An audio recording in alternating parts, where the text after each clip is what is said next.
So, uh, all right. So my name is Joachim Mangilima. Uh, I'm the School of Data Fellow in Tanzania, based in Dar es Salaam, which is the commercial capital of Tanzania. And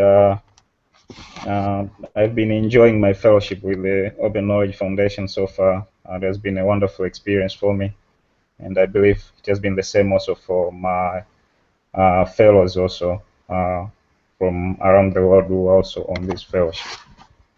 So today I'm going to share with you what I know about mobile data collection on mobile devices. And before we dive into this, I would like to give out one disclaimer about what I'm going to talk about. So the tools that I'm going to discuss during this presentation are by no means the only tools that you can use to collect data on mobile devices. So there are several tools out there that you can use to collect data on mobile devices. But the tools that I'm going to discuss today are the tools that I happen to have been using for almost like 5 or 6 years now. And also, I have seen also a lot of people using them.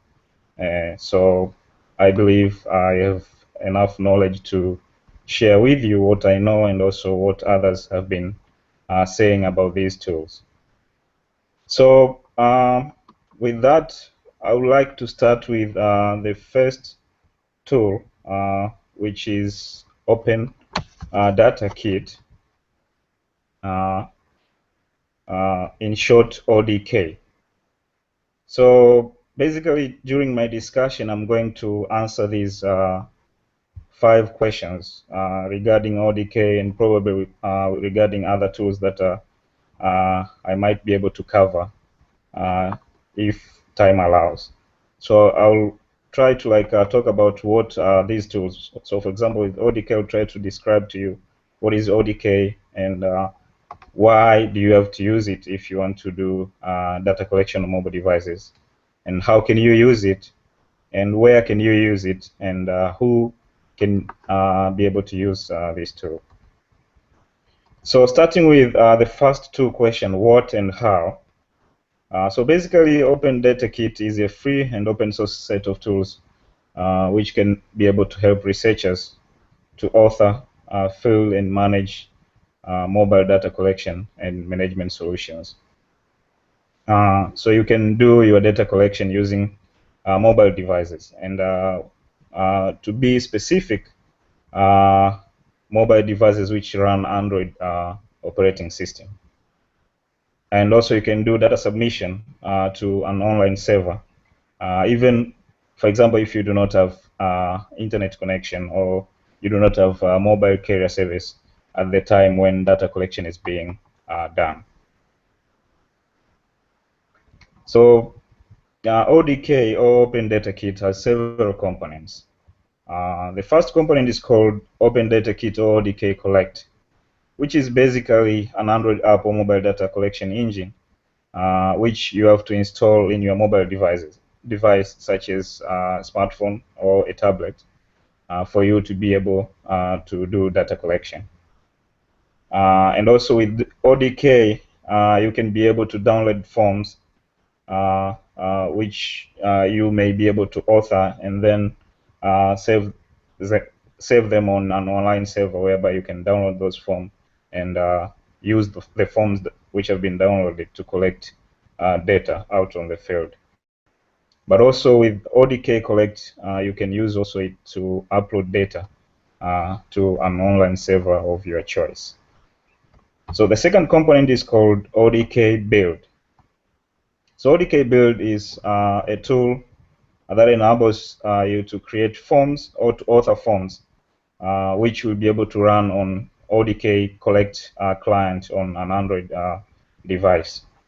But also ODK Build enables you to publish forms to Aggregate. So Aggregate is the server which is responsible for storing all the data that is coming from an Android client or ODK Collect.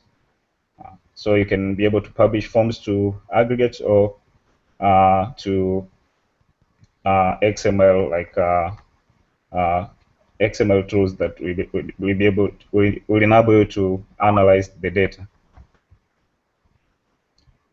And the third component is called ODK aggregate. So ODK aggregate is the server which is used to store the data that has come from ODK Collect.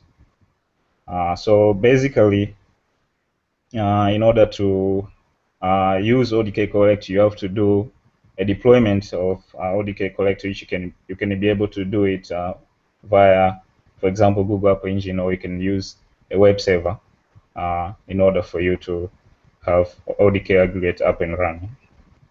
And the third component is ODK Manage. This is for supervision of research assistants.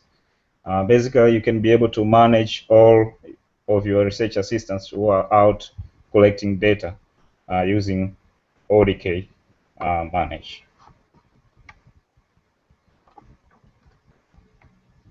So this is, in a nutshell, the visualization of how ODK is, as far as from like authoring forms all the way up to like the server. So basically, you start with authoring forms using ODK build or any XML editor, because all forms which are being used on ODK on Open Data Kit are built using XML, which is a scripting language. So for those who are not very familiar with scripting language, probably you might have heard of like a scripting language called HTML. So XML is more like HTML.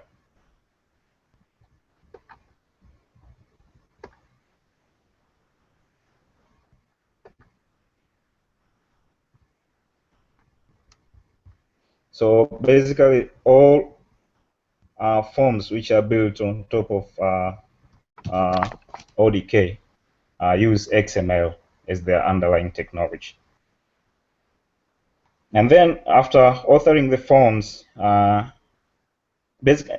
before I move to mobile engine or ODK Collect, basically the subset of XML forms which are being used on ODK are called X forms.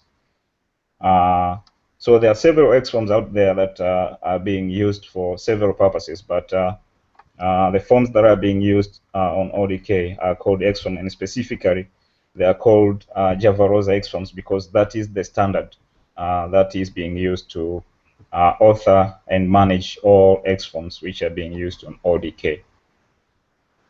And the second component, again, is the mobile engine or ODK Collect, whereby you can download forms that you have already authored, or you can also use it to upload forms to an aggregate server.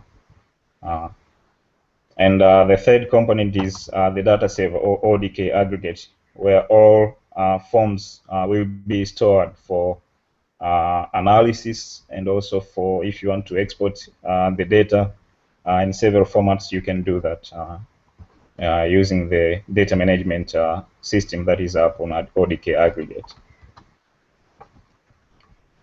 So again, with ODK Collect, you can get forms from the aggregate server. There's this URL, for example, for those who want to check it out. You can use that URL to go and learn more about ODK Collect. But also, again, you can submit or send data to the aggregate server, and also you can fill or edit forms on your Android client.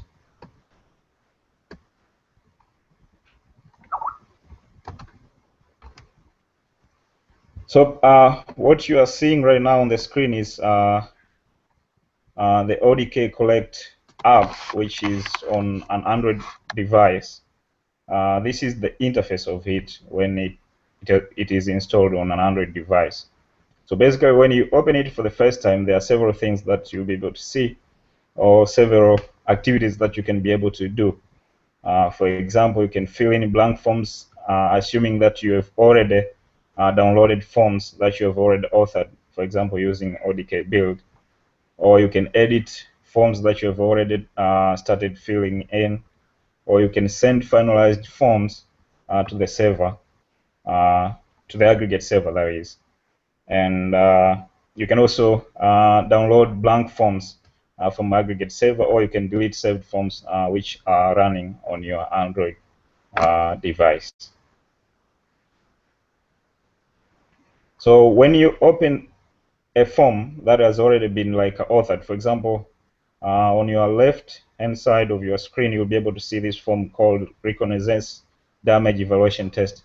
So assuming that this is our form and there are several like questions in the form, when you open it at the first time, you'll be able to see these words which are trying to like explain to you the name of the form that you're opening and what you need to do in order to like to be able to start filling in all the questions that are within this form. So with with regard to questions, so there are several types of questions that you can author on top of ODK Collect. So again, for example, right now you can see like this is like a choose one type of question whereby you have a question and there are several answers, but you're supposed to choose one and one answer only. Or you can also have like open-ended type of questions whereby you can fill in any type of answer that is relevant according to the question that is being asked at that particular time. So there are also like multiple choices type of question whereby you can select more than one option. So there are several different types of questions that you can author on top of ODK Collect.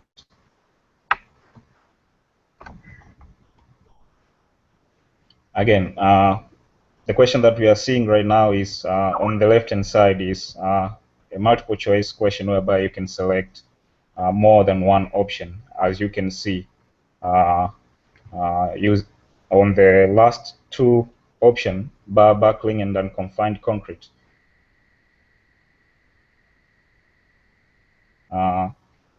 There is like a green check which signify that, and then there's this open-ended question whereby you can fill in answers based on the question that is being asked at that particular time. One other thing to note about ODK Collect is that apart from like text-based questions or text-based data, you can also collect audios or videos or even GPS locations.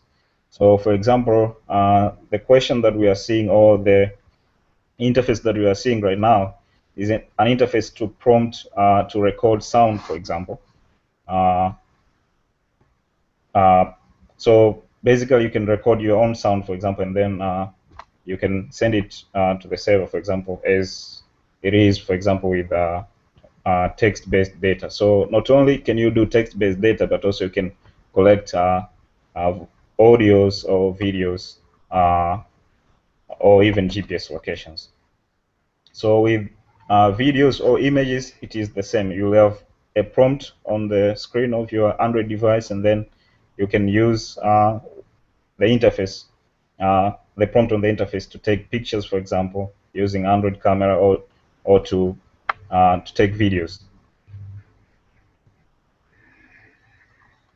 Also, you can record GPS locations. You can capture GPS locations in latitude, longitudes, and which of course enhances the quality of your data, basically because you can use the data to do mapping and several things which you cannot do with like text-based data only.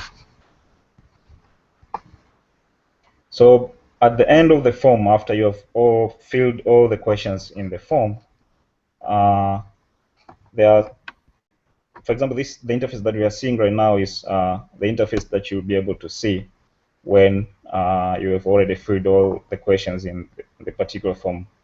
So you'll be able to mark the form as finalized, and then you can choose to save it in your device, or to save it and exit, which basically not only saves the form, but if you are connected to an internet connection, then that automatically the device will try to send the form to your host server.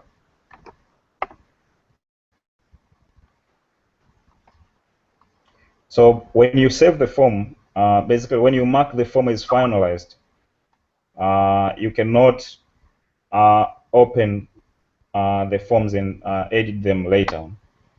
But if you, for example, you do not check this mark form is finalized, then that means that you can be able to like edit the form later. For example, maybe you are you want to like double check the values that you filled in your questions later on.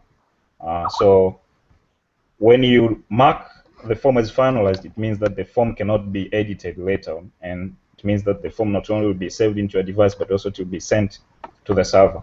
But if you do not mark the form as finalized, then it means that the form will be saved in your device only, but it will not be sent to the server, and there is a possibility of editing that form later on, and then send it to the server once it has been finalized. So, for example, if you didn't check the mark as finalized box, and then you saved the form into your device, you can come back later and then try to edit and then send the finalized form, for example. But if you did check the mark as finalized box, and for any reason, maybe you didn't have internet connectivity, and then later on you do have access to internet connection,